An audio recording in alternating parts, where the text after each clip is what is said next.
दो देश, एक आइलैंड और एक फौजी जो जंगलों में अपने देश के लिए लड़ रहा था। लेकिन क्यों वह फौजी जंग खत्म होने के 30 साल बाद भी जंगलों में छुपा रहा और क्यों उसका खुद का देश ही उसे लेने नहीं आया?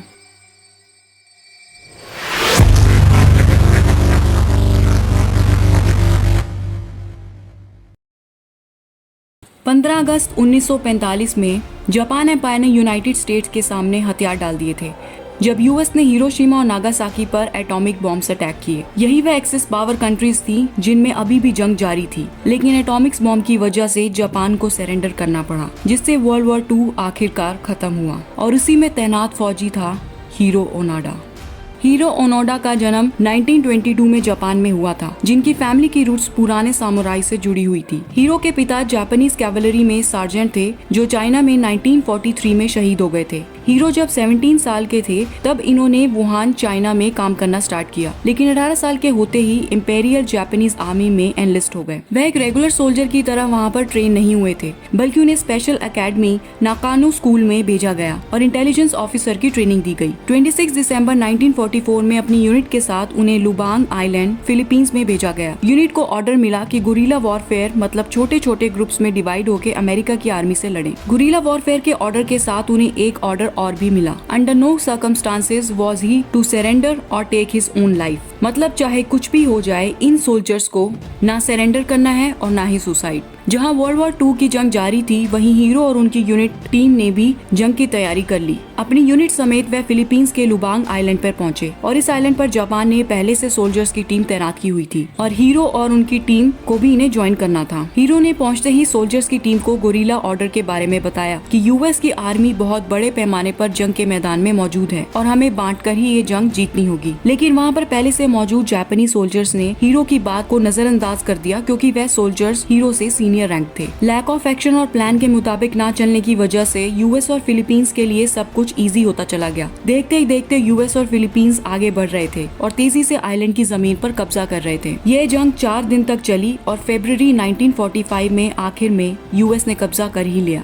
4 दिन चली इस जंग में कुछ सोल्जर्स को बंदी बना लिया गया और कुछ सोल्जर्स बच गए। बाकी के बचे हुए सोल्जर्स ने 3 से 4 लोगों का ग्रुप बनाना सही समझा और इस तरह पहाड़ों और जंगलों में छुप गए और गुरिल्ला वॉर की तैयारी में जुट गए, जैसा कि उन्हें तैयार किया गया था। जैसे जैसे महीने गुजरते रहे, धीरे धीरे बाकी के सोल्जर्स भी शहीद होते गए। आखिर में हीरो और 3 सोल्जर्स शियोची शिमाडा, किंशी कोजुआका और यूची अकात्सु ही बचे। वह चारों जंगलों में छुप रहे थे और केले और कोकोनट खाकर अपना पेट भर रहे थे और इस तरह की मेकशिफ्ट हट बनाकर रहने लग गए और वह जंगल में रहकर गुरिल्ला वॉर की टेक्निक्स को फॉलो कर रहे थे। और ये सब हर दिन, हर महीने और सालों तक चलता रहा। साल 1949 ओनोडा के साथी सोल्जर अकात्सु ने भी अब सरेंडर कर दिया था। अब हीरो उनके 2 साथी ही बचे थे। इस बीच वह लोकल लोगों के चावल के सप्लाईज को आग लगा रहे थे, क्योंकि हीरो और उनके 2 साथी ये सोचकर ये सब कर रहे थे कि वह ज्यादा से ज्यादा अपनी टेरिटरी बना रहे हैं और आग लगाकर वह ये सिग्नल आइलैंड के लोकल लोगों को दे रहे हैं कि वह फाइट के लिए अभी भी कमिटेड हैं। इन सब की वजह से फिलीपीन और यूनाइटेड स्टेट्स फेड अप हो रहे थे,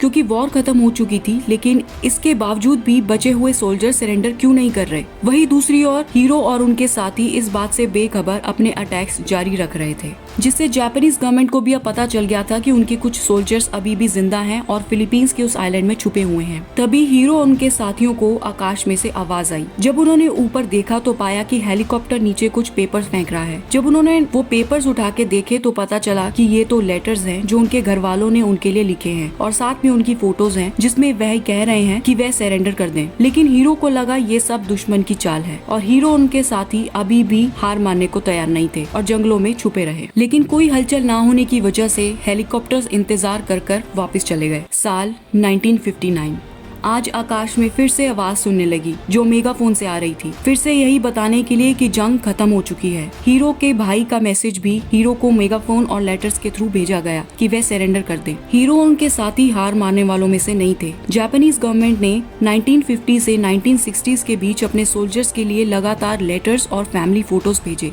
लेकिन हीरो और उनके साथियों को यह सब फेक लग रहा था, क्योंकि फैमिली के द्वारा लिखे गए लेटर्स में स्पेलिंग मिस्टेक्स थी, जिससे हीरो कन्विंस नहीं हो पा रहे थे कि ये सच में उनकी फैमिली ने लेटर लिखे हैं। हीरो और उनके साथी कड़ी धूप, भारी बारिश में अपने देश के लिए जंगलों में एक जगह से दूसरी जगह छुप छुप कर रह रहे थे, यह सोच के कि जंग अभी भी जारी है। और इस तरह कितने साल बीत गए। साल 1972। अब हीरो के साथी सार्जेंट शियोची को आइलैंड ऑफ गुआम से रिट्रीव कर लिया गया। वहीं दूसरी तरफ उनके साथी कोजुका की आइलैंड पुलिस के साथ फायर फाइट में मौत हो चुकी थी। हीरो अपने साथियों की मौत से और पकड़े जाने से उनके इरादे अब और मजबूत हो गए कि अब देश की जिम्मेदारी उनके कंधों पर है। वहीं इतने सालों के बाद सोल्जर की मौत और दूसरे सोल्जर के मिलने की खबर जब जापानीज गवर्नमेंट को मिली, तब जापानीज गवर्नमेंट ने हीरो की सर्च फिर से करनी शुरू कर दी, ये अज्यूम करके कि अब यही एक आखिरी सोल्जर बचे होंगे। जापानीज गवर्नमेंट की इस सर्च से बेखबर हीरो ने फिर से आवाज सुनी और देखा कि फिर से उन्हें लेटर्स और मेगाफोन से उनकी बहन के मैसेज मिल रहे हैं। लेकिन हीरो जानते थे कि दुश्मन अपनी आवाज बदलकर ये सब कर सकता है, जैसे उन्होंने 1959 में भाई की आवाज बनकर उन्हें सरेंडर करने की रिक्वेस्ट की थी। हीरो अपने देश के लिए इतने ज्यादा ऑनेस्ट और जटिल थे कि उनको जंगल से बाहर निकालने की कोई भी स्ट्रैटेजी काम नहीं आ रही थी, क्योंकि उस आइलैंड पर पास ही एयरपोर्ट था, जिसकी वजह से हीरो को लगातार आवाजें आती रहती थी। इस वजह से उन्हें लगता था कि जंग अभी भी जारी है। लेकिन फिर एक दिन जंगलों के बीच हीरो को किसी के कदमों की आहट सुनाई दी। वह चौकन्ने हो गए। उन्होंने देखा कि अजीब से कपड़ों वाला इंसान उनकी तरफ आ रहा है। जब दोनों ने बातचीत करना शुरू किया तो पता चला कि उस आदमी का नाम नोरियो सुजुकी है और वह एक ट्रैवलर है। सुजुकी ने बताया कि ये साल 1974 है। जंग खत्म हुए 29 साल हो चुके हैं और वह हीरो को लेने आया है। और उसने यह भी बताया कि हीरो को ढूंढते ढूंढते उसे इस जंगल में 4 दिन हो चुके थे। लेकिन हीरो अभी भी ये मानने को तैयार नहीं थे कि जापान ने सरेंडर कर दिया है। सुजुकी ने आखिरकार पूछा कि आपको कन्विंस करने के लिए वह क्या कर सकता है। हीरो ने कहा कि जब तक उन्हें कमांडर से ऑफिशियल ऑर्डर नहीं आते तब तक वह सरेंडर नहीं करेंगे। सुजुकी समझ गया था कि अब यही एक आखिरी रास्ता बचा है। उसने जापान जाकर जापानीज गवर्नमेंट को उसकी और हीरो की फोटोज दिखाई, ये प्रूव करने के लिए कि वह अभी भी जिंदा है और वह किस कंडीशन पर सरेंडर करेंगे। और किस्मत से हीरो के कमांडर उस वक्त जिंदा थे और उन्होंने 9 मार्च 1974 में सुजुकी की मीटिंग के 1 महीने बाद लुबांग आइलैंड पर पहुंचे और ओनाडा को सरेंडर करने का ऑर्डर दिया। और उन्होंने अपना प्रॉमिस पूरा किया कि चाहे कुछ भी हो जाए हम तुम्हारे लिए वापस जरूर आएंगे। हीरो को इसके बाद ड्यूटी से रिलीव कर दिया। हीरो की बेबाक देशभक्ति को देखकर लोगों ने इनका तहे दिल से स्वागत किया। लेकिन हीरो के लिए ये बात डाइजेस्ट करना अभी भी मुश्किल हो रहा था कि जापान ने सरेंडर कर दिया है, क्योंकि वह ये सब एक्सपेक्ट नहीं कर रहे थे। और 29 सालों तक वह इस सोच में जी रहे थे कि वह अपनी कंट्री के लिए लड़ रहे हैं, कि उन्होंने इतने साल में बस लोगों को ट्रबल ही किया है। इसी बीच जब जंग खत्म होने से अनजान हीरो को फिलीपीन गवर्नमेंट ने 10 से 30 लोकल आदमियों को मारने के लिए माफ कर दिया। जापान वापस आने पर हीरो ने देखा कि अब सब कुछ बदल चुका है। 29 साल बाद सब कुछ अलग है। लेकिन एक और सोल्जर वापस आना अभी भी बाकी था, तेरुओ नाकामुरा। हीरो ओनोडा के काफी मंथ्स बाद इंडोनेशिया से सर्च मिशन में पाए गए तेरुओ को रिट्रीव कर लिया गया। यानी हीरो से ज्यादा लंबे समय तक ये भी जंग खत्म होने से बेखबर इंडोनेशिया के जंगलों में छुपे हुए थे।